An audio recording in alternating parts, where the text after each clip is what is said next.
بسم الله والحمد لله والصلاة والسلام على رسول الله صلى الله عليه وسلم. إن الحمد لله نحمده ونستعينه ونستغفره ونعوذ بالله تعالى من شرور أنفسنا ومن سيئات أعمالنا.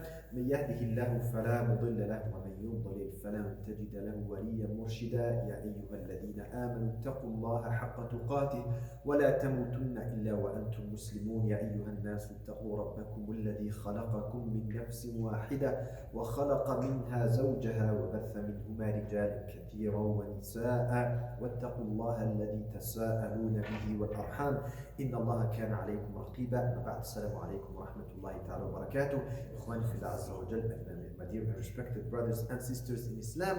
So today, بإذن الله عز وجل, we are talking about family in Islam. We're talking more specifically about marriage, because marriage is such an important part in our life, and also it's a very important part of our religion. If you open any book of fiqh, of Islamic law, you will find many sections, actually many chapters related to marriage. So that's a big portion of the ahkam of the sharia of Allah subhanahu wa ta'ala. And marriage is such an important thing that the ahkam, the rulings in Islam, are actually pretty detailed. So you have some chapters in the fiqh where you don't have a lot of details, where Allah subhanahu wa ta'ala only revealed to us some principles. As long as we stick to those principles, everything else is good. So for example, if we talk about fiqh of transactions like money, business, what's a halal transaction? When you buy and you sell, we have some principles that we should not do riba, for example, we should not do al-gharar, al-jahala, and so on and so forth. Some principles. As long as you stick to those principles, make up your own contract, no problem. But when it comes to marriage, it's a different story. Allah subhanahu wa ta'ala has detailed the ahkam of marriage because, of course, the implications of any conflict, of any confusion can be really serious, because mankind, society is made of communities, and communities are made of families. So that's why family is such an important component of the community and of life in general. So today, inshallah subhanahu wa ta'ala, we will cover a lot of content. We will try to be brief, straightforward, and practical, because as we said, this would be many chapters in traditional fiqh. So the content we are covering today, inshallah, you can easily find it, especially if you know Arabic and if you are able to read through the books of fiqh. You can find it in the books of fiqh, the books of jurisprudence, as well as the books of ahadith, of shuruh al-hadith. So we have many books of hadith like Bulugh al-Maram. Of course, we have the usul like Bukhari, Muslim, Tirmidhi, and Sunan, and so on and so forth. And also in the books of tafsir, because we have many ayat in the book of Allah Azza wa Jal, in which Allah subhanahu wa ta'ala mentions to us some of the ahkam of marriage, like it is the case in Surah Al-Baqarah. We have a lot of ayat in Surah Al-Baqarah, some ayat in Surah Al-Nisa. We have also in Surah Al-Talaq, for example, and so on and so forth. So today, inshallah, we will start, first of all, just to be fair and also to be comprehensive, inshallah, we will start by talking before marriage. So just to be fair here, even for those who are single, we're not just going to jump and say, okay, what are the rights and responsibilities of husband and wife? What about those who are not even married yet? It's important to know the ahkam of marriage before. And then we are going to talk about the marriage relationship, and we are also going to talk about separation, because it's important to know the ahkam of Allah subhanahu wa ta'ala. Just like it's important for me to know about zawaj, marriage, it's important also to know about talaq, divorce. How does it work in Islam? Because some people, they make divorce and they don't know how to make divorce according to the sunnah of Rasulullah alayhi salatu wasalam, and they might do again they might cause some real disaster and some major confusion. So first of all, as we said, marriage is the nature of this life. It's Allah, it's a sunnah in the hayat, in this universe. Allah Azza wa Jalla says, وَخَلَقْنَاكُمْ أَزْوَاجًا. That's Allah subhanahu wa ta'ala, that's how He has created us. He created us subhanahu wa ta'ala to live in couples. Allah subhanahu wa ta'ala, first of all, He created Adam and Hawa alayhim as-salam. خَلَقَكُمْ مِنْ نَفْسٍ وَاحِدَةٍ وَخَلَقَ مِنْهَا زَوْجَهَا. So Allah Azza wa Jalla created Adam, and then from Adam He created Hawa, and then from Adam and Hawa there was the rest of mankind. So this is a sunnah, so this is the norm in this life. It's not normal if someone is not married. That's why, once Umar ibn Khattab radiallahu ta'ala anhu, when he was a Khalifa, he passed by a man, and then somehow, it doesn't say in the narration, he realized that this man was not married. So this was, pretty, not like very young man or gentle. He was a man and he was not married yet. He said, "You're not married?" So he said, "No, I'm not married." He said, لم يمنعك من النكاح أو من الزواج إلا عجز أو فجور. There are only two possibilities if you're not married. Either ajiz, you're incapable of getting married. Maybe you don't have money. Maybe you couldn't find a suitable wife, which in their time was not really an issue, because it's mostly nowadays that there's this whole problem, but you can't find someone. Back in the days it was really easy to find someone as long as you want to get married. So he said, you're not married, you're single. It's either you're not capable of getting married, or it's fujur. Fujur meaning you're a sinful person. You prefer to go for haram. You don't want to go for halal. So it's not normal if someone is not married by default in Islam, unless there's some excuse for it, like some brothers that they live here in this country, for example, they don't have their papers. They have some very specific political or administrative situation that prevents them. They cannot get married. I know some brothers who have tried for many years, but because he doesn't have his papers, nobody wants to accept him. So that's an exception. But normally, a Muslim should be married. That's how life should be. And when I say this, that's a message to parents, because many parents, we get this all the time. That's one of the top issues we deal with on a regular basis when it comes to the youth. When I say the youth, even university students and so on and so forth, are those youth that say, my parents don't want me to get married. They don't want to let me get married. Like, who are you? Like, ittaqillah azza wa jal. Which kind of a person are you not to let your kids get married, especially in this society, especially with all the fitan that we have nowadays? What do you want? You want people to go for haram? You're pushing for haram? Iyadha billah azza wa jal. So marriage is a nature in this life. It's the law. It's the norm. And also, it's the law when it comes to the religion of Allah subhanahu wa ta'ala. The zawaj is the sunnah of the mursaleen. It is the way to do of all the prophets of Allah subhanahu wa ta'ala. وَلَقَدْ أَرْسَلْنَا رُسُلًا مِنْ قَبْلِكَ وَجَعَلْنَا لَهُمْ أَزْوَاجًا وَذُرِّيَّةً. Allah Azza wa Jal says that we have sent messengers before you, before Prophet Muhammad sallallahu alaihi wasallam, and we gave them azwaj, wives, as well as children. That's why some ulama, they say, for example, about Isa alayhi salam, Jesus, peace be upon him. So we know that there is this, historical concept or image that Jesus was never married, he didn't have a family. The ulama, they said, we don't have a specific hadith of Rasulullah alayhi salatu, but Isa alayhi salam, that he was married, he had a family. But according to this general ayah here, Isa alayhi salam most probably was married and had kids and had his own family, because this was the situation for prophets. And Prophet Muhammad alayhi salatu salam, what did he say? He said alayhi salatu salam, الزواج أو النكاح سنتي فمن رغب عن سنتي فليس مني. He says alayhi salatu wasalam, marriage is my sunnah. So whoever turns away from my sunnah, is not interested in my sunnah, then I dissociate myself from him. And this was like, it came in one narration that the three that came to ask about the ibadah of Rasulullah alayhi salatu wasalam, the three men that came to ask about the ibadah of Rasulullah sallallahu alaihi wasallam in the authentic hadith. And then when they were told how Rasulullah sallallahu alaihi wasallam, how his lifestyle was, فَكَأَنَّهُمْ تَقَالُوهَا. It is as if they, they had this idea that, oh, we thought Rasulullah sallallahu alaihi wasallam, his ibadah was much, much bigger than this. So it's not what we expected. And then one of them said, أَمَّا أَنَا فَأُصَلِّي وَلَا أَنَامُ. One of them, he said, me, I'm not like Rasulullah sallallahu alaihi wasallam. I actually don't sleep the whole night. I pray the whole night. And the other one said what? أَمَّا أَنَا فَأَصُومُ وَلَا أُفْطِرُ. I fast every day, all year long. And the other one said, أَمَّا أَنَا فَلَا أَتَزَوَّجُ النِّسَاءَ. As for me, I don't want to get married. I'm staying single so that I can worship Allah Azza wa Jal. I will have, because when you get married, you have responsibilities, you will have children, so it will be harder to do more ibadah. You can do more ibadah per se, you can do more salat and everything if you have no family. That's just a fact usually. If you have no family, nobody to take care of, just by yourself, you can spend hours in the masjid if you want. You can pray at night for hours. You can do fasting, because it's all about yourself. So that's how they presented it. And of course they were not blaming Rasulullah sallallahu alaihi wasallam. A'udhu billah. They said that Rasulullah sallallahu alaihi wasallam probably does not need to do as much ibadah as us, because Allah has already forgiven him. Ma taqaddama wa ma ta'akhkhar. Allah, he's guaranteed Jannah, so he doesn't need all of that. When Rasulullah sallallahu alayhi wa sallam heard about these people, what did he say alayhi salatu wasalam? أَمَّا أَنَا فَأَصُومُ وَأُفْطِرُ. As for me, I fast and I don't fast.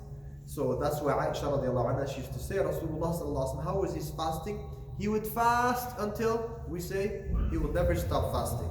And then he would not fast until we say he will never fast. Meaning he would have periods alayhi salatu wasalam, where just like fasting, day after day that. And then he breaks that. And then he's doing iftar alayhi salatu wasalam for many days. And then he starts again. So he says alayhi salatu wasalam, asum wa uftir. He diversifies alayhi salatu wasalam. And he says alayhi salatu wasalam, aqumu wa arqud. I pray at night and I sleep at night as well. He does both alayhi salatu wasalam. Wa atazawwaju nisa.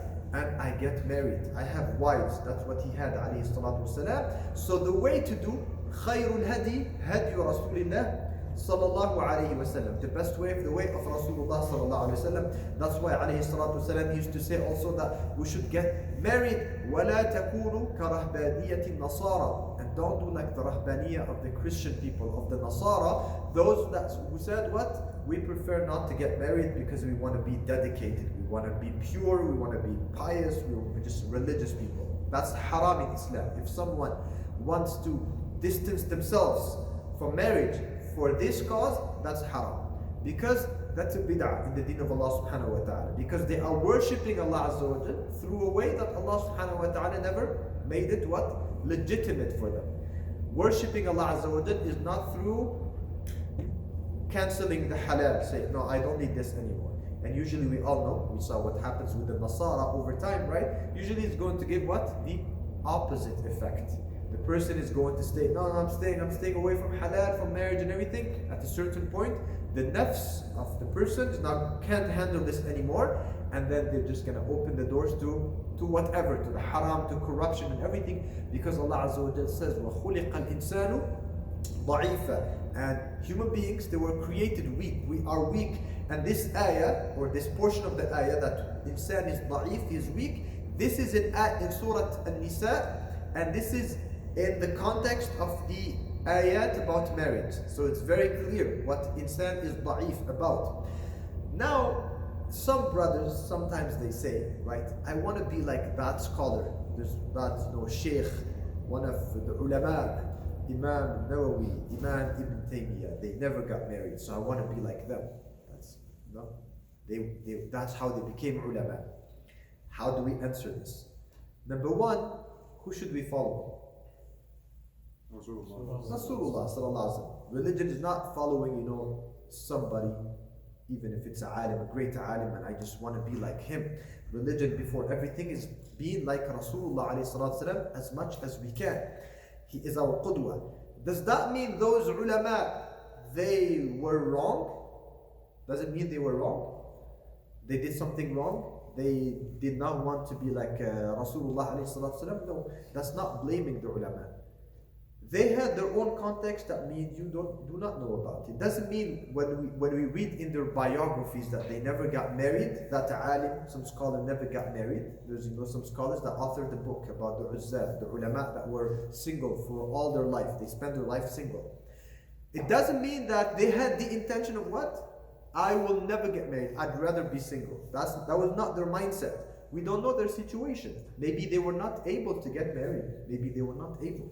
Maybe they were just too busy with the ilm and they were delaying. They were saying, once I can find somebody who can, because those ulama also, they were just like super busy with the ilm and spreading knowledge and everything. And some of them, like Imam Ibn Taymiyyah rahimahullah and everything, they faced a lot of struggle, right? A lot of problems. They were sent to jail for that and everything. They had a lot of people that were hating on them. So maybe they considered that for their situation, if I get married, for now, in my situation right now, my wife is going to suffer with me. So I'd rather not make somebody suffer with me. So those are exceptions. They have their excuses, but they were not definitely were not believing that being single is better than being married, because that's not what Rasulullah he told us to do. So now, how does it work when someone wants to get married? First of all, we need to know what are the criteria, because you need to pick the right person, either for a brother or for a sister. You want to pick the right person, because remember, this is the person with which you're going to spend possibly all of your life, or maybe a portion of your life, if there's talaq, or if the other person passes away before you. But by default in Islam, of course, in Islam we know that it's haram, ijma' of the ulama, that we cannot do zawaj al-mut'a. Let that be clear. Okay, so does everybody know what zawaj al-mut'a is? Religion of mut'a? Religion of mut'a is what? Yes, exactly. So it's a temporary marriage. Okay, so if someone marries a lady for a temporary time, this is an invalid marriage by ijma' of the ulama. So this is zawaj batil. If he says, I will marry you for 1 year, let's get married for 1 year. Okay, it will expire, marriage after 1 year. So this is batil. So zawaj, just like in Islam, yes, there are solutions, there are doors out from marriage. If it's not working anymore, you can have talaq, you can have khul'. We'll talk in a moment about khul', inshallah. But it doesn't mean that initially you say, I'm getting married for some time only. No, by default, when we start marriage, it should be an open relationship for the rest of our life, inshallah. If something happens, then there are ways to separate these two people from each other. So this person, you will be living for them. So you need to know who to choose. And Rasulullah alayhi salatu wasalam, he told us very specific criteria that we have to keep in mind when we get married. He said alayhi salatu wasalam in the authentic hadith, تُنْكَحُ الْمَرْأَةُ لِأَرْبَعٍ لمالها ودينها ونسبها وجمالها. So he said alayhi salatu wasalam, usually women are picked for 4 reasons. So either for her wealth, so someone wants to marry a very rich lady because she's going to spend on him and everything. Okay, there was a funny story here that one of the Shaykh was saying that long time ago, I believe it was in Medina, and there was a student of knowledge. So he went to Medina just to study. He was a young man just to seek knowledge and everything. But his problem was, he was like financially, it's very, very difficult for him. He didn't have money, he didn't have resources and everything. And then one day they came to him, they said, look, there's this lady, okay? She's much older than you. She's looking for a husband. I know, they said, yes, she's much older than you, but she's a very wealthy lady. So she's going to spend on you, inshallah. She's a good lady, she has religion, she has deen and everything. She's going to spend on you, you can do talabul ilm, you can seek knowledge, and you can have a comfortable life. He thought about it, he said, yeah, but I'm too young, for this lady, I don't want. So he did not want to marry her. And then barely a few months after, she passed away. They told him, you see, you would have had a big inheritance. You missed out your opportunity.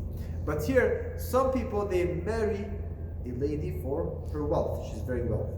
Sometimes for al-hasab. Hasab, she's a very honorable lady. She's the daughter of someone who's very famous, or she comes from a very influential family. So it's like, for the name. Or sometimes, number 3, people, they marry a lady for her beauty, for her looks. And then some people, they marry a lady for her religion, for her values, for her aqidah, for her character. So what did he say, alayhi salatu wasalam?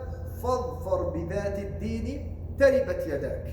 If you want to be the winner, make sure you pick the one who has the deen, the religion. You will be the winner, because that's the most important thing. That's what will remain of marriage. Someone might marry a lady who is very beautiful, but beauty is going to dissipate over time. Someone might marry a lady who is very rich, very wealthy, or she's very honorable. She comes from a very respected family. But guess what? She will be controlling him completely, because he has no power, right? She has the resources. So everything he wants to do, he just wants to make sure he's pleasing her, because he's afraid that maybe the relationship is not going on well, but he has to stay with her because she has the money. She's given him money and everything, and so on and so forth. Now, it doesn't mean that it's haram to marry a lady for the other reasons, that it's not a good thing. But here Rasulullah ﷺ is just telling us here, make sure you marry a lady who fears Allah subhanahu wa ta'ala. She is taqiyya, she is religious. if there is the rest that comes with it, beauty or wealth, whatever, alhamdulillah, that's even better, alhamdulillah. And also Prophet Muhammad ﷺ, he told us the same thing about basically the opposite side. So when a sister is looking for a man, who should she marry? Or if you are looking for a husband for your daughter, for example, which kind of a person should you be looking for? Rasulullah ﷺ, he said, إِذَا جَاءَكُمْ مَنْ تَرْضَوْنَ دِينَهُ وَخُلُقَهُ فَزَوِّجُوهُ إِلَّا تَفْعَلُوهُ تَكُنْ فِتْنَةٌ فِي الْأَرْضِ وَفَسَادٌ كَبِيرٌ. He says, alayhi salatu wasalam, if someone comes to you asking for the hand of your daughter, and تَرْضَوْنَ, you are satisfied with his religion, with his deen, and with his character, with his akhlaq, then you should what? زَوِّجُوهُ. You should accept him for marriage. Because if you don't do so, there will be corruption on this earth. Fitnatun fil ard, and big corruption. There will be fitna on this earth and big corruption. So this is here a message, as we said before, to parents who make it impossible for their children to marry. Or he tells his daughter, no, I want you to marry someone very specific. It has to be this person that you have to marry. Or you have to marry only from our tribe, from our family. And or I want you to marry someone who's a doctor, someone who's rich. Or even worse, there are some parents, they claim to be Muslimin, and he tells his daughter, I don't want you to marry someone who's religious. Don't bring me these religious people. I don't want them. So this is really serious here, because what you are doing here is you are opening the door to Jahannam, the door to haram, because if you're blocking the way to halal, what's going to happen eventually? People are going to go for haram. This is what Rasulullah ﷺ said. That's why once a brother that I know, very, very, very nice brother, mashallah. He has, mashallah, his character, akhlaq, mashallah. He's in a good financial situation, good job, everything. And this brother, he went to ask for the hand of a sister. And of course, when Rasulullah ﷺ says here, just to clarify the hadith, فَزَوِّجُوهُ, that's as long as the girl herself, she's interested also. We're not talking like the girl, she doesn't want him, but the father, he says, he has good character and religion, because we'll talk about this in a moment, inshallah. But if the girl, she wants him, and the father, he realizes that he has deen and character, but he says no, that's where the problem arises. So this brother, he went to ask for the hand of a sister, and the sister, she wanted to get married to him.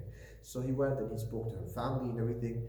And then the father, and he came to him, final decision. The father, he said, look, I really like you. You're a very nice man and everything. But my wife, she doesn't want you because you're not from the same country as us and everything. So that's pretty ajib and gharib here, that when the man who's the wali, the father who's the wali here, has to submit to his wife. But anyway. So he said, I really like you, but the mother, I'm very sorry. And then he says, just inshallah, just pray for us and pray that there will be inshallah azza wa jal better future for you and for her. So the brother, he told him, but the hadith of Rasulullah sallallahu alaihi wasallam, right? So he told him, the hadith of Rasulullah sallallahu alaihi wasallam, إِلَّا تَفْعَلُهُ تَكُنْ فِتْنَةٌ فِي الْأَرْضِ وَفَسَادٌ kabir. There will be fitna on this earth. There will be great corruption. You're saying that you're satisfied with me, so why are you saying no? So the father told him, that's why I'm asking you, inshallah, please make dua that there will be no corruption and no fitna. What did the brother tell him? No, it's not the end of the story. Now what I found really interesting, the brother told him, no, I'm not making dua. So when he told me this, I'm like, why did he say it? So I'm trying to imagine the rest of the story. So I'm very upset at you, or you're not nice with me, so I'm not making that dua. So he said, the father, why would you not make dua?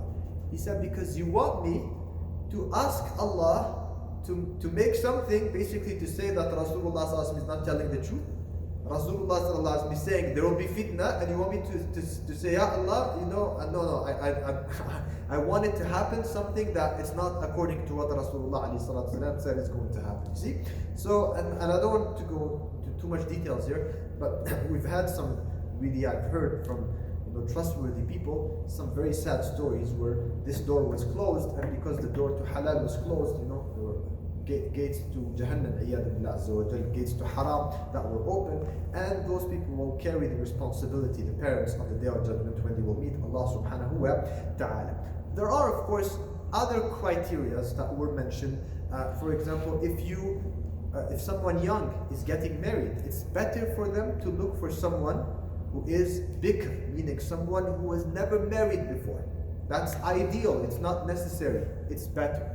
This was from the nasiha of Rasulullah alayhi salatu wasalam. And the dalil for this is when Jabir ibn Abdullah radiallahu anhu, a young companion, he married an older woman than him.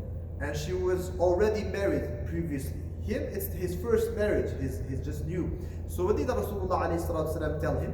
He told him, Ya Jabir, هَلَّا بِكْرًا تُلَاعِبُهَا وَتُلَاعِبُهُ. Why didn't you marry a bikr? A bikr meaning a young girl or a girl who was never married before, because marriage would be more enjoyable for a first experience. And then Jabir radiallahu ta'ala anhu, he explained how, because he lost his parents and he had all his brothers and sisters to take care of, so he was looking for a wife who had more experience and who could basically help him take care of his brothers and sisters. So this was pretty much here the story. So as we said, there are other criteria, but that's really up to the person themselves. That's why it's important always to the brothers and to the sisters who are single, they want to get married. It's important, inshallah azza wa jal, to make a list. We always say this, make a list of what are your criteria.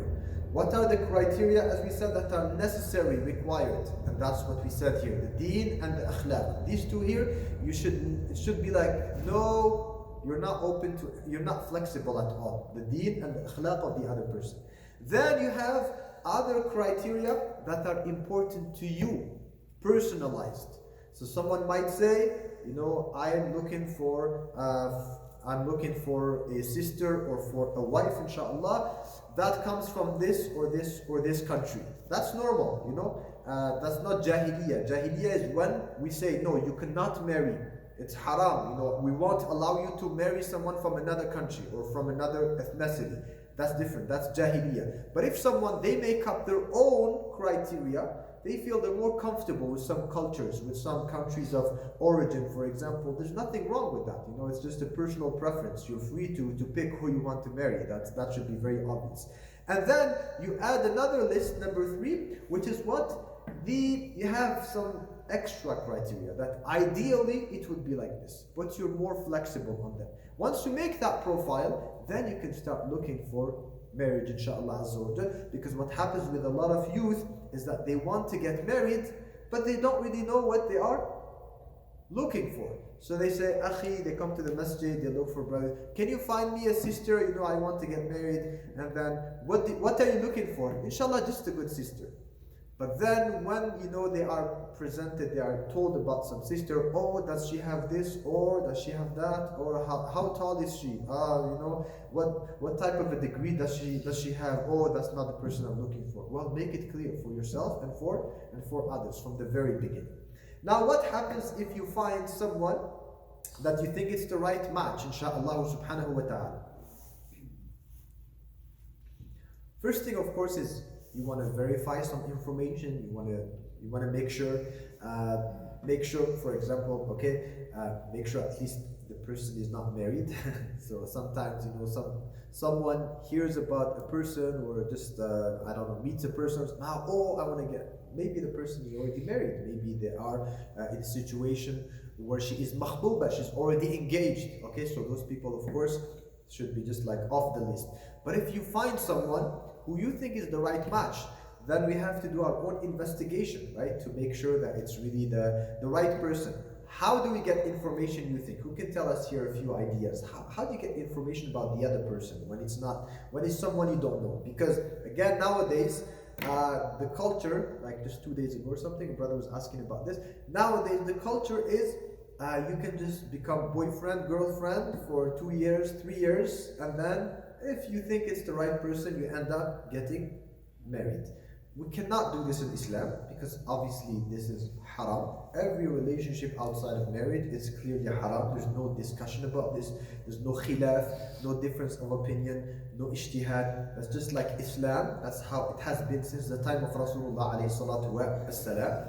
We have a conservative religion when it comes to the family values, very conservative. So that's a big no. And also at the same time, it's a big lie. Do you really think that if they are going to be boyfriend, girlfriend, they are going to get to know each other? You think? He wants to marry her, so like they say, okay, let's go take coffee together, then let's go for a small trip together, just to get to know each other. Do you really think they're gonna get to know each other? No. Is she going to get to know this guy or this boy by taking coffee with him? No, he's just going to be fake, and he's going to be like, and same thing, right? She's going to be excessively fake. Takalluf, we call this takalluf, which is basically our superficial relationship that we do on a daily basis outside, which is okay outside of marriage. We are being pretty superficial. So when you go to work, you don't fully act as yourself, right? When you go to work, it's just a job, or you're doing business, right? You don't know the other person, you don't really care about the other person, you just want to be nice, make business, and you're buying, you're selling.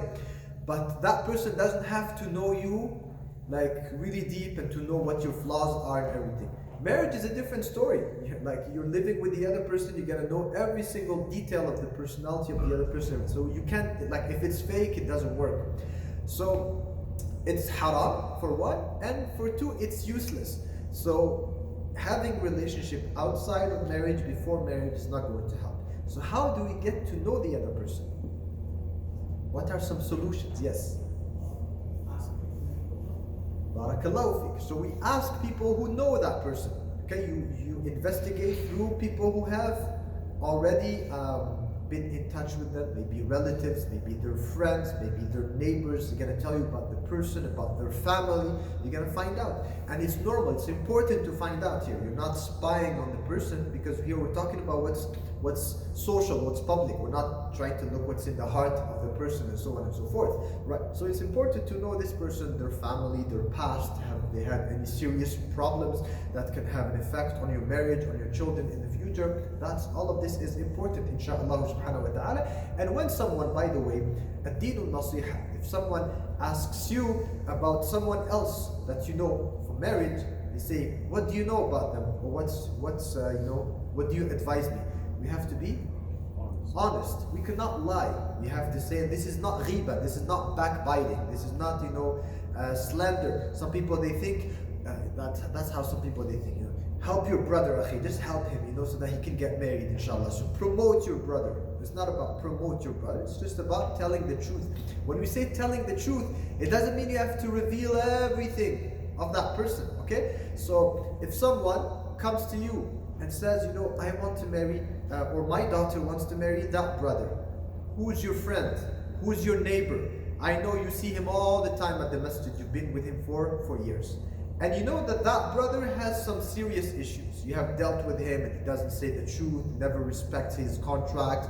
You know some things, okay? You don't necessarily have to expose everything. You don't have to say, okay, come, I'll tell you about all the secrets of this person, okay? If you know that there is something serious, you say, look, you came to ask for my advice, for my nasiha, it means you trust my word, okay? If you trust me, I highly advise you against this. I'm telling you, it's not the right person for your daughter. Please trust me. And it's up to you after that to make your own decision. Because if I go to ask someone, it means I trust them. So if they give me a recommendation, or an overall recommendation, they can say, oh, I don't think his akhlaq are good, okay? His behavior is kind of questionable. That's why when there's a lady, she came to Rasulullah ﷺ, and she wanted to ask him about some of the Sahaba who came to knock at her door to ask for her hand. And Rasulullah ﷺ said, فَأَمَّا أَبُو جَهْمٍ فَلَا يَضَعُ الْعَصَى عَنْ عَاتِقِهِ. Some ulama here, some mufassirin, they said كَثِيرُ الْأَسْفَارِ. Some of them, they said no, he used to hit his wife. So he said ﷺ that this man either is a bit too aggressive, or that he travels too much. You're not going to see him much.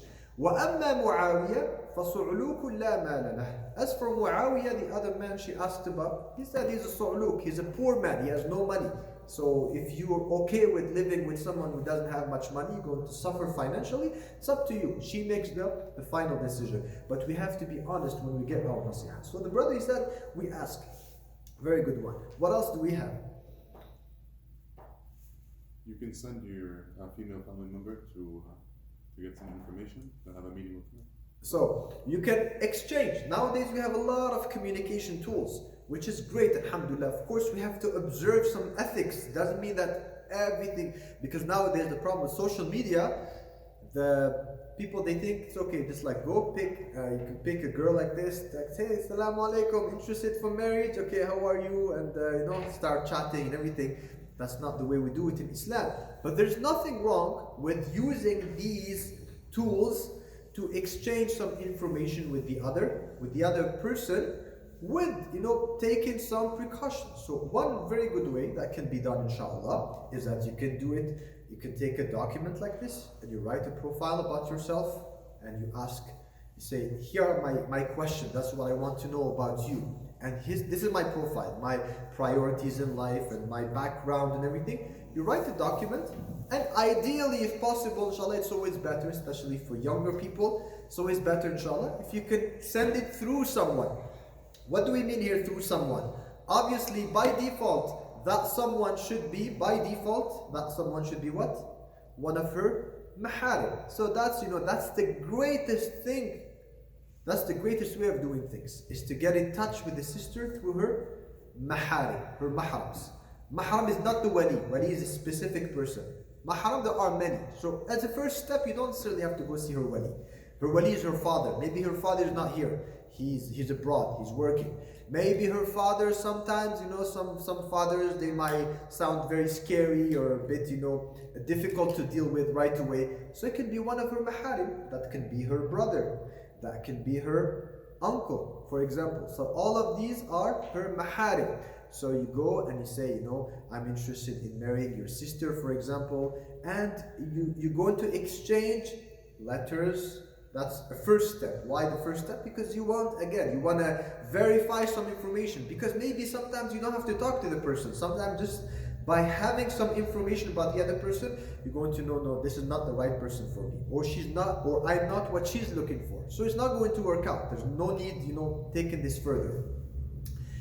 Or if she doesn't have any maharim, it happens here that some sisters, they are students, where I live, we have a lot of these cases like this. They have no mahram here, like nobody that you can go to the sister through that person. So as we said, by default we go through her family, her maharim. وَأْتُوا الْبُيُوتَ مِنْ أَبْوَابِهَا. By default we enter from the main entrance. We don't go to the window and we enter. If the door is there, it's open, it's accessible, you just have to ring at the doorbell, somebody's going to open, we're not going through the window.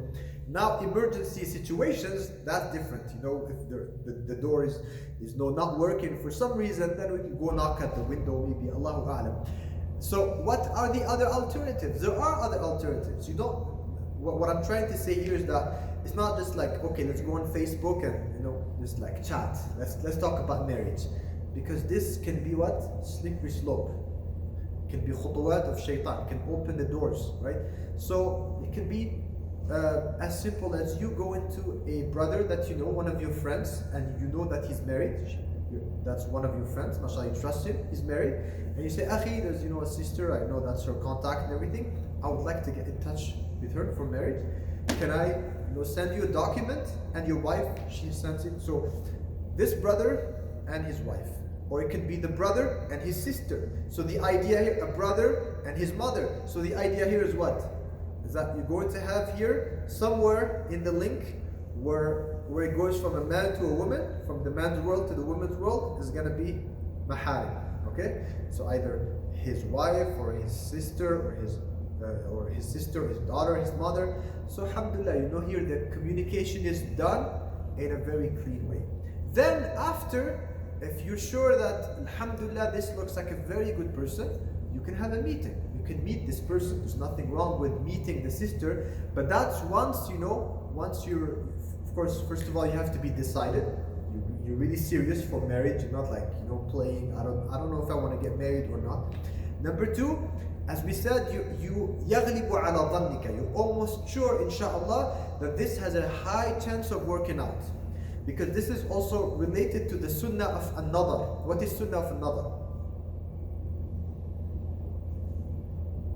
What is sunnah of nadar? Seeing the other person before marriage. It's important to see the other person before marriage. In some cultures, you don't see the other person before marriage. Your mom tells you, there's the daughter of the neighbors, and you're going to marry her. You're okay with that? Yeah, go ahead. And you get married, okay? The marriage itself, if you said, yeah, go ahead, it's called here al-wakala, you gave someone responsibility to do. The marriage itself is valid, but that's another question. We're not talking about valid or invalid. Is it the best way of doing things? No. For many reasons. Number one, because Rasulullah alayhi salatu wasalam, it's in the sunnah, هَلَّا نَظَرْتَ إِلَيْهَا, that you should, why didn't you see her? Why didn't you look at her before marriage? And also she looks at you. Why? Because what happens if you don't like the person? If you know looks are important in Islam. If somebody tells you that looks are not important in Islam, that's a big lie. Okay, there's nothing in Islam that says looks are not important, because you know that one of the maqasid of marriage. By the way, we forgot to speak about this. What are the maqasid? What are the reasons of marriage in Islam? Obviously, it's to build a family, to have pious children. Inshallah, duriyatu salihah. There are many maqasid, and one of those maqasid is to be the alternative for haram. So if someone is not satisfied with the person they are living with, they're just making themselves they're just making it harder for themselves to stay away from haram. يا معشر الشباب من استطاع منكم الباءة فليتزوج فإنه أغض للبصر وأحصن للفرج. Rasulullah sallallahu alaihi wasallam said, "Oh, you young man," he's not talking to old man. Some Arab cultures wait until you're 40 years old, when you finish university, buy a house, buy a car, then come talk about marriage. Makes no sense. Rasulullah ﷺ, he said, "Oh you, the youth," he's talking to the shabab, to young men. "Whoever among you is able to get married, then he should get married." What did he say, alayhi salatu wasalam? Because marriage, أَغَضُّ لِلْبَصَرِ, it's stronger, it's better for lowering the gaze. It helps a lot in lowering the gaze, and it helps a lot in staying away from zina, protecting one's chastity, al-iffa. So he didn't say, alayhi salatu wasalam, it's a 100% guarantee that when someone gets married, it's finished.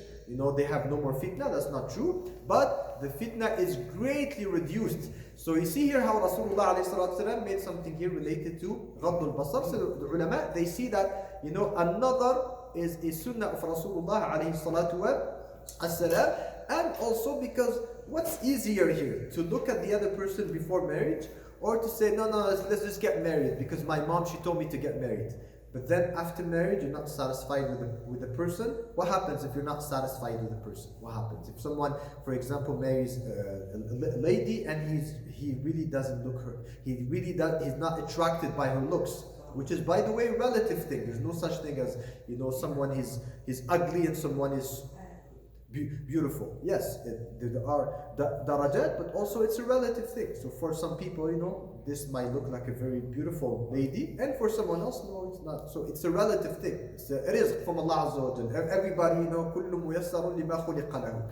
But what happens if someone marries a girl and he's personally not satisfied at all with her looks? He didn't see her before marriage, or he saw her, but they said, yeah, get married. It's your cousin, it's our neighbor. He said, okay, I have no choice. What happens after?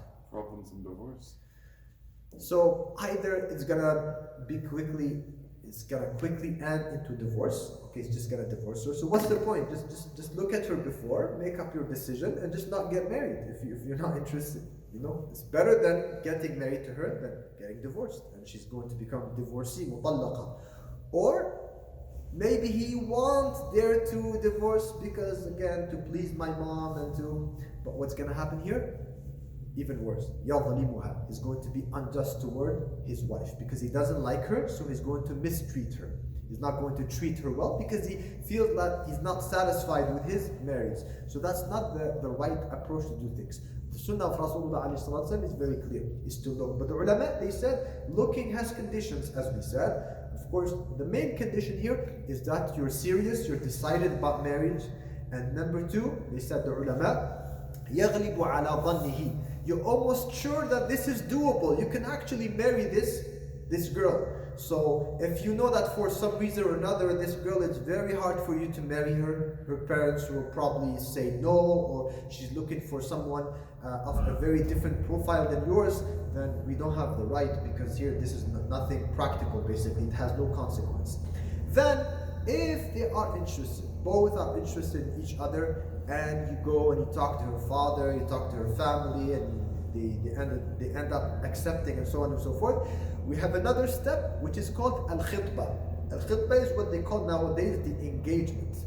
Al-khitbah is not marriage. Very important here to note that if you are engaged to a lady or if a girl is engaged to a man, that won't change in any way the nature of the relationship between both of them.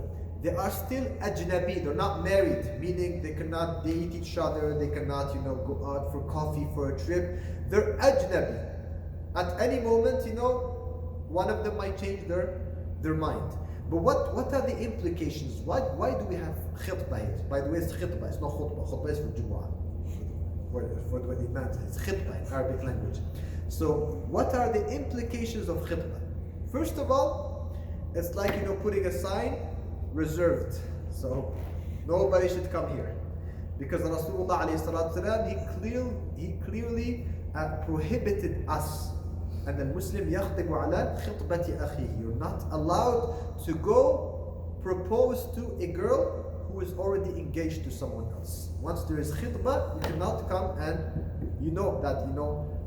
she's engaged to this person, and you're going to knock at the door and say, look, I'm better than him, and maybe they will accept me. That's haram, because that's going to create what? Baghina, hatred between the believers, going to destroy brotherhood. Either you wait for him to give up, or you could go to him and say, look, akhi, why don't you let me go and propose? If he allows you to do so, إِذَا أَذِنَ لَكَ, there's nothing wrong with that. So the first thing here is that khitbah is like saying, she's reserved. Number one. And number two, the goal of engagement khitbah also is that it's a door now to start getting ready for marriage, because marriage sometimes requires some time to get married before. You have to prepare for the mahr, you have to get your money, and you have to, for example, as a man, you have to go find maybe a bigger apartment, right? A better place to live, get the furniture. So usually, most of the time, marriage doesn't happen overnight. You meet somebody, say, okay, let's get married tomorrow morning. Usually, it's gonna be a few months before. So that period between the khitbah and marriage itself is for both parties to get ready for it. Which, by the way, is not required. So the engagement, khitbah, is not required, it's not necessary. But it's a step that can be found in the sunnah of Rasulullah alayhi salatu wasalam. So it's something that's approved of in Islam. But there are cases in which people, this happens sometimes, they do express marriage. Okay, so he hears about the girl this morning, and in the evening they're already married. Those usually are people, most of the time, either people who are a bit older in age, or people who are experienced, they were already married before, they were divorced, and so on and so forth. So they know what they are looking for, and it's not too complicated. They just go, they propose to the sister, accepted, okay, let's just do the aqd right now, let's do the contract, let's get married right away. So the khitbah itself, engagement, is not required. But then we get to the marriage itself. This is what we call al-aqdu. Al-aqd, the contract. The goal of the contract is what will make the difference between the halal and the haram. This is what will make the relationship halal. She will become officially your wife, even if you don't live together, but she's your wife. We call this the aqd. Some Arabs, they call it kitab, some of them they call it al-Fatiha, because they recite Surah al-Fatiha, which, by the way, is nowhere to be found in the Sunnah. It's not necessary, it's not part of the Sunnah to recite. But here I'm just using the words that people are familiar with. So what is kitab or Fatiha or the aqd? Again, it's a contract, and it's a verbal contract in Islam. It's not a written contract. How does it work? First of all, at-tarafan. What are the two parties here that are involved in the contract of marriage? You have the man, the future husband, and you have not the girl. She's not the one that makes the aqd. You have the wali, what we call what? The wali, the guardian. So what is the wali? The wali, by default, it's her father. That's the wali. Unless she has no father, or the father is unreachable, or the father is doing something called al-adl. We will come back to this in a moment. If I forget, please remind me, inshallah. So by default, the wali is the father. Okay, she has her father. Let's just take things the natural way, the simplest way. You spoke to her father and everything, and you agreed that on this day we're going to do the marriage, inshallah. You come, some ulama, they say it's mustahab, it's better to do the aqd in the masjid, but it's not necessary. By the way, you can make it at home, you can make it in a park, wherever you are. So it's going to be the father or the wali and the brother. And also you need, according to some ulama, shahidain, the two witnesses. So they have to be witnesses who are trustworthy. Adlain, people who are religious and of good character. Because the goal here is that if one of both parties denies that there was marriage, no, he never married my daughter, or he's gonna say, I never married this girl. Maybe he will deny, you never know. Okay, there are situations where people, so this can be, what can it be? She marries someone, and he passes away the next day.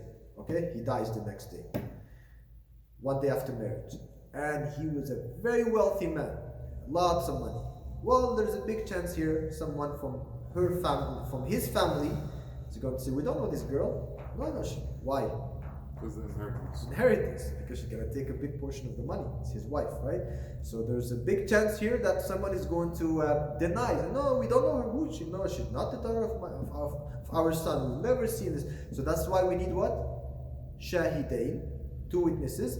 And according to some other ulama, fuqaha, that is not required to have shahidain. It's not required to have two witnesses, but it's required to do al-i'lan. So it's one or the other. What is i'lan? I'lan means we don't need two specific brothers from here. But if we did here the aqd and we invited people, right, for food and everything, and people, we did not designate you and you as the witnesses. But i'lan means people knew about it. It's like it was so open that we don't necessarily need shahidain, because this cannot be denied after. Nobody can say, no, they never got married. Akhi, there's a lot of people, remember that day at the masjid, and the people, they ate and there was a party and so on and so forth. So by the way, there's a dangerous thing here, and this is not just about marriage, there's a dangerous practice that some people, they do when it comes to the interpretation of Islam, the fiqh, the ahkam of Allah Azza wa Jal.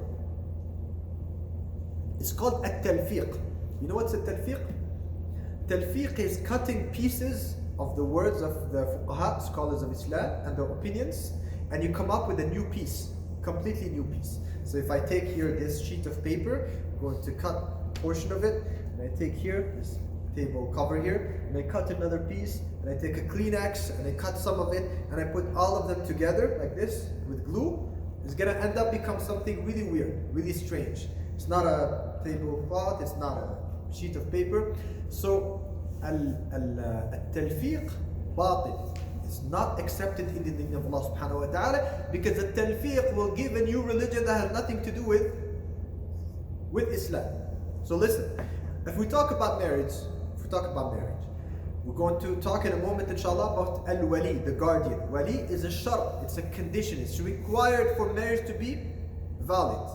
Except there are some Hanafis in the Hanafi madhab, they're more lenient, and there are many cases in which they say the woman can get married directly, she doesn't need her wali to be present. Of course, that's a weak opinion. It's clearly against the hadith of Rasulullah alayhi salatu wasalam, and also it's clearly against the zahir of the Quran, of the ayat, when Allah Azza wa Jalla says, وَلَا تُنْكِحُوا الْمُشْرِكِينَ حَتَّى يُؤْمِنُوا. He didn't say, وَلَا تَنْكِحْنَا الْمُشْرِكِينَ. So in the ayat of the Quran, Allah subhanahu wa ta'ala, many ayat is given an indication that there is a guardian, there's a man involved here in the marriage of the lady herself. But let's assume someone is Hanafi, so no, I just want to follow my madhab. Okay, so he's going to remove the component of what?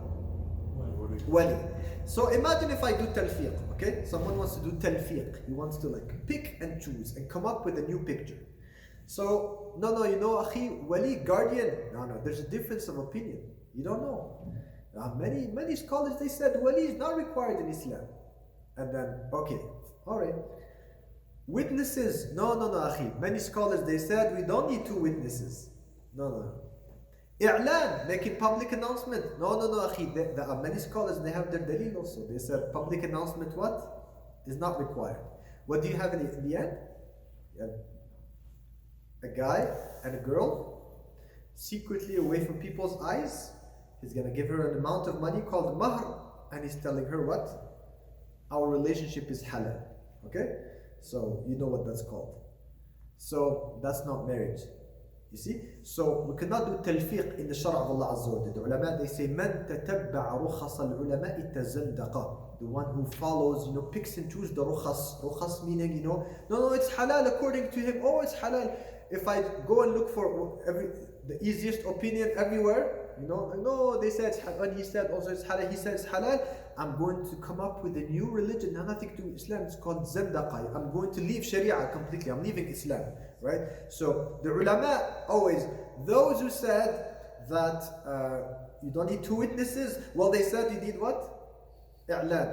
Those who said you don't need i'lan, they said you need two witnesses. Don't like take half the opinion, cut it, and then make something new. So here, as we said, why do we have these two witnesses or the i'lan announcement?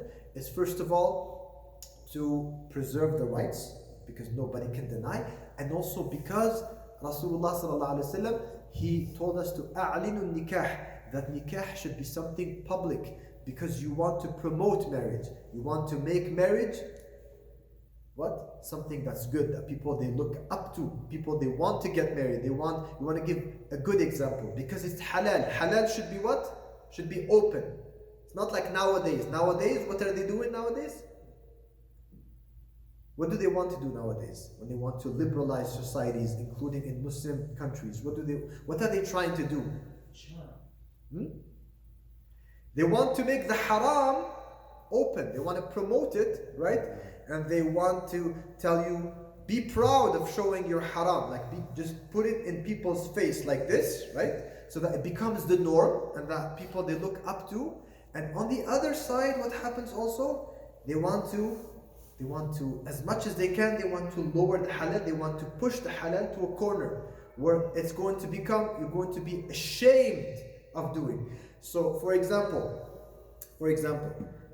and we're going to talk about this in a moment, inshallah azza wa jal. If we talk about ta'addud, having more than one wife, what's the hukm of that in Islam? It's halal. It's halal tayyib. What Allah azza wa jal has made halal, it's halal. Halalun tayyib. It's something pure, it's something normal. It's not like something, it's okay, but no, it's something halal tayyib. Now, بعض العلماء هو الأصل التعدد. نعم، عند بعض العلماء صحيح. هو الأصل. صحيح. ولكن الفرد هو اللي ما بعد الأصل. صحيح، أحسنت. والله عز وجل يقول فانكحوا ما طاب لكم من النساء مثنى وثلاثة ورباع. So it's something طيب, it's something يحل لهم الطيبات. We have a rule in Sharia, whatever Rasulullah sallallahu alaihi wasallam made halal for us, it means it's a tayyib, it's something good, it's something that has a positive connotation to it. It's not just like, okay, do it, but it's not. That's different. It's called makruh. If you can do it, but it's not very good, that's makruh. What is halal is a good thing. Like, there's no reason to be ashamed of it or to hide it or something. Now, I'm not even talking about the West. You know this really well. In many, even Arab countries, especially in bigger cities where people, they are very westernized, okay? Look. What happens if you tell someone, just like a random person, oh, that one there, he has 3 wives. Or he's marrying a second wife. How? What's the perception people take?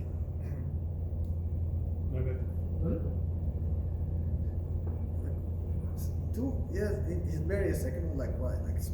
Why? He's not happy with his first wife. So, now, these are people who would say they're Muslims, okay? We're not even talking about in the West. So you see how the media has destroyed the fitrah of the people, the deen of the people. Now the same person, what if you tell him, oh yeah, that's it. He has a girlfriend. He just met a new girl at school, at work, Unfortunately for many people, he's going to have what? Just a normal, he's free. It's not of your business. Okay, he's young, he can have a girlfriend, right? So you see here, because what did the media do? They do this in Arab countries, right? They have they have these drama shows and everything where you often have this man who has 2 wives or 3 wives, and he's a very miserable person with hell in his life, and he has very bad akhlaq, very bad character, and she's miskina, mazluma, he forgot her, he left her and everything. And then you have, right? the modern gentleman who has a girlfriend, he goes to university and he's talking to many girlfriends outside and everything. So you see how they're destroying the fitrah of people. So that's why we need to be always reminded about the ahkam of Allah subhanahu wa ta'ala. So here, that's why Allah Azza wa Jalla is telling us to make i'lan, to make marriage something that's public, that people, they can see, they can hear about, they can celebrate. There's a party, there's the walima. By the way, the walima comes after the aqd, after the contract itself. Walima can be done at the same time, it can be delayed. There's nothing wrong with that. You can make the contract. In many cultures, they do this. So they do katb kitab, and then she's not living with him, but then they're preparing for the wedding, for the party and everything, and then it's going to be dukhul, they're going to consume the marriage and live together. Nothing wrong with that. However, when we talk about the walima, the party itself, of course, we all agree that in the party of your marriage, you don't want haram to be done. So all the cultural things, throw them to the garbage, right? The people, they do ikhtilat and dancing and haram and music and everything. But at the same time, yes, we have to say, there are some brothers, religious brothers, they think walima has to be like a funeral. Right? They think walima has to be like a funeral. Just come, sit down here, everybody, give you a sandwich, again, leave. No. Rasulullah alayhi salatu wasalam, he clearly told us, walima has to be a moment of joy, of happiness. We are happy for our brother, we are celebrating, make dua for him. So don't make walima a funeral. Don't make walima a place for a dars, for lecture. There's a shaykh talking for 2 hours and people, they're just waiting to eat. He's there to eat for food and he's like going on. Yes, you can make a maw'idah, small 5 minutes, 10 minutes, something light. كان رسول الله صلى الله عليه وسلم يتخولنا في الموعظة مخافة السآمة علينا. Like Ibn Mas'ud said that Rasulullah عليه الصلاة والسلام, when he would make his reminders, maw'idah is not teaching. There's a class like we are doing now, class of fiqh or hadith or something. That's for whoever's interest is academic, it's a study. There's maw'idah. Maw'idah is when you give people reminders. You give like a strong speech like this to talk about death and the akhirah, fear of Allah Azza wa Jalla.